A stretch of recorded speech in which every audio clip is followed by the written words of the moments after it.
阿龙小书店。各位线顶的听众朋友，大家平安，大家好，欢迎收听做工人 Podcast 频道。真欢喜，佮和各位伫空中再相会。今日咱要经阿龙节目内底有讲到的一块书，来和各位朋友做伙做参考、做研究。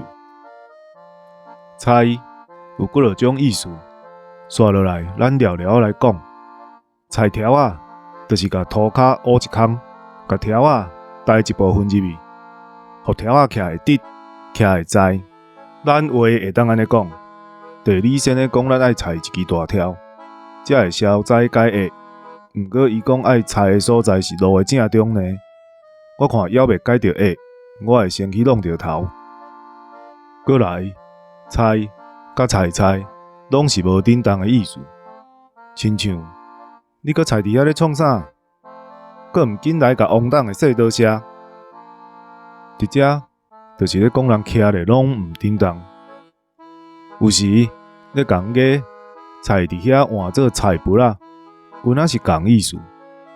但雷神的广告小火车嘛有一句新神菜遐济，毋知在想啥。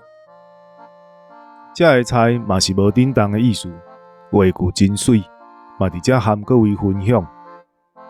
若是菜的用法，人菜、目神菜、頷棍仔菜，拢有咧讲。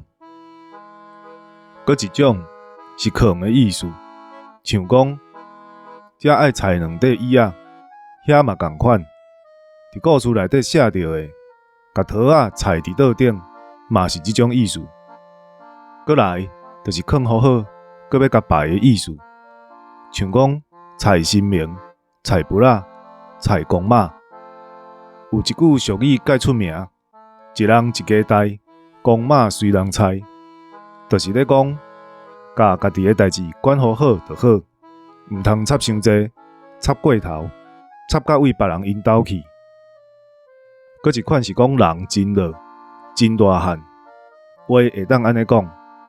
篮球选手拢一菜真大菜，甲因讲话头拢着欠，頷棍仔会酸。安尼，咱今日的阿龙小书店就小解到这，请各位听众朋友继续甲阮支持甲鼓励，有闲过来哦。